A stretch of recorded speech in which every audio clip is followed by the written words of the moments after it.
নমস্কার বন্ধুরা, আপনারা সবাই দেখছেন সরকারি সংবাদ ইউটিউব চ্যানেল।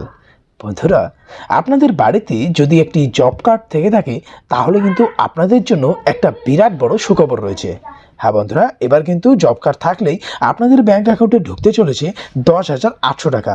আর এটা কিন্তু শুধু আপনার নয়, আপনার বাড়িতে যে কয়টি জব কার্ড থাকুক না কেন তাদের সবকটিতে কিন্তু এই টাকাটা ঢুকে যাবে।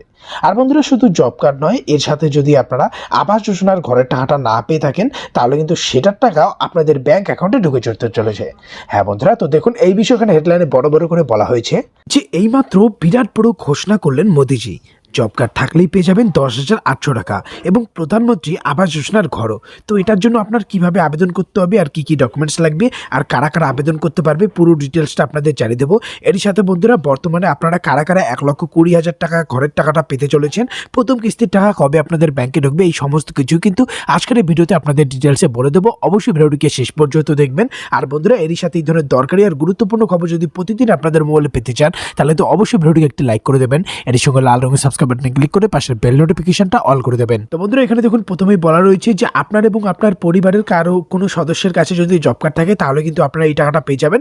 এটা কোনো 100 দিনের কাজের টাকা না, এটা আপনাকে ব্যবসা করার জন্য, যাতে আপনি চাষাবাদ, ছোটোখাটো ব্যবসা, সার বীজ, চারাগাছ ইত্যাদি কিনতে পারেন, সেই জন্য কিন্তু এটা দেওয়া হবে। এর সাথে বন্ধুরা, যদি আপনার প্রধানমন্ত্রী আবাস যোজনার ঘরের টাকার জন্য এখনও আবেদন করে থাকেন তাহলে কিন্তু আপনারা প্রথম কিস্তির টাকাটাও খুব শীঘ্রই পেতে চলেছেন। বন্ধুরা, এবারে কথা হচ্ছে এটার জন্য আপনার কী কী ডকুমেন্টস লাগবে। এটার জন্য কিন্তু আপনার 2023 সালে নতুন যে জব কার্ডের লিস্ট বেরিয়েছে সেখানে কিন্তু আপনার নামটা থাকতে হবে। আর এরই সঙ্গে আপনার জব কার্ডটাকে কিন্তু অ্যাক্টিভ রাখা থাকতে হবে। বন্ধুরা, যদি অ্যাক্টিভ থাকে তবেই কিন্তু আপনারা এই টাকাটা পাবেন। আর নতুন লিস্টে কিন্তু আপনার নাম থাকতে হবে, তাহলে কিন্তু আপনারা এই 10,800 টাকাটা পেয়ে যাবেন। আর বন্ধুরা, এটার জন্য আপনার অবশ্যই রেশন কার্ড থাকতে হবে, তবে যে কোনো এক ক্যাটাগরির রেশন কার্ড থাকলেই কিন্তু আপনারা এই সুবিধাটা পেয়ে যাবেন। আপনার আবেদন করার জন্য ব্যাংকের পাসবইয়ের জেরক্স সাথে 2 কপি কালার পাসপোর্ট সাইজের ছবিও কিন্তু থাকতে হবে। বন্ধুরা, এটার জন্য আবেদন আপনারা অনলাইনে করতে পারবেন। এটার জন্য কিন্তু আপনারা অফলাইনে আবেদন করতে পারবেন, যেমন কেন্দ্র সরকার বা জব কার্ডের বা আবাস যোজনার অফিসিয়াল ওয়েবসাইটে অনলাইনে কিন্তু সহজে আবেদনটা করতে পারবেন। বন্ধুরা, আপনাদের মধ্যে যারা যারা 1,20,000 টাকা ঘরের টাকা পেতে চলেছেন তারা কিন্তু ফেব্রুয়ারি মাসের শেষ সপ্তাহে প্রথম কিস্তির টাকাটা পেতে চলেছেন।